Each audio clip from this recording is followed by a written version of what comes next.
दोस्तों, हम आज बात करने वाले हैं ऐसे शख्स की जो सन 1891 में रत्नागिरी महाराष्ट्र में जन्मे। दोस्तों, उनका नाम था भीमराव अंबेडकर, जो एक पावरफुल दलित लीडर थे।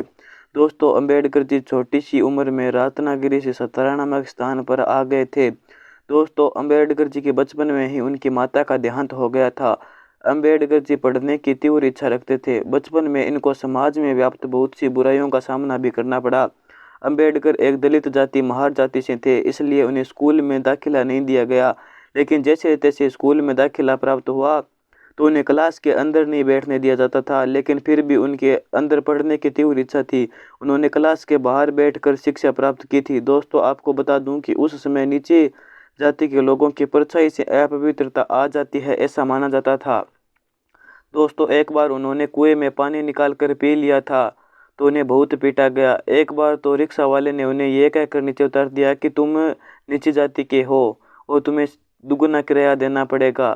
दोस्तों, उन्हें संस्कृत पढ़ने की इच्छा हुई, लेकिन उन्हें कहा गया कि तुम संस्कृत पढ़ने के लायक नहीं हो, संस्कृत सिर्फ ब्राह्मणों के लिए बनी हुई है।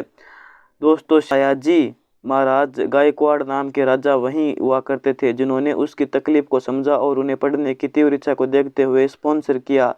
उन्हें स्कॉलरशिप दी ताकि वे वेस्ट में जाके लंबी पढ़ाई कर सके। दोस्तों, यह बात अब की नहीं है, यह बात है 1908-1909 की, जब एक निम्न वर्ग से उठा हुआ लड़का इंटर करके आया, वो भी इंग्लिश मीडियम में मुंबई से। उसके बाद उन्होंने बीए की पॉलिटिकल साइंस और इकोनॉमिक्स में।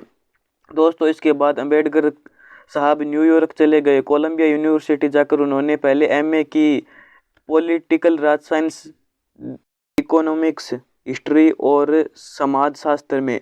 इसके बाद ये यहाँ नहीं रुके, पीएचडी करने निकल गए। लंदन स्कूल ऑफ इकोनॉमिक्स चले गए। वहाँ जाकर इन्होंने एमएससी की, लॉ की पढ़ाई की। उसके बाद डॉक्टरेट किया। उसके बाद ये भारत आ गए।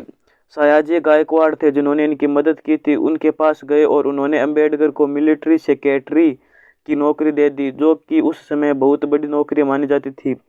ये बहुत बड़े पद पर तो आ गए थे, लेकिन जो वो छुआछूत वाला कार्यक्रम उनके साथ चलता ही रहा।